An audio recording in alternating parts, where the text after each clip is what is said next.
பெயருக்கேற்ற பண்பு ஒருவருக்கு அமையும் என்று கு. நடேச கவுண்டர் தனது நியாய களஞ்சியத்தில் கூறுகிறார்.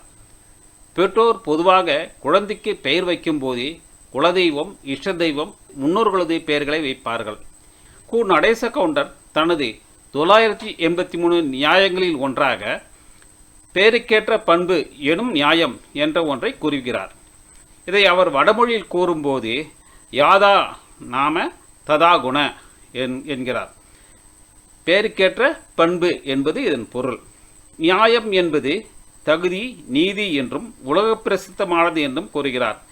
முருகன் என்றால் அழகன் என்றும், ராமன் என்றால் எல்லோரையும் மகிழ்விக்கும் பண்பு கொண்டவன் என்று பொருள் கொள்ள வேண்டும் என்று கூறுகிறார் கு. நடேச கவுண்டர். ஒருவருடன் நெருங்கி பழகும்போது அவரது பண்பும் மற்றவருக்கு அமையும் என்பது போல பெயருக்கேற்ற பண்பு அமையும் என்று தெரிந்து கொள்ளலாம்.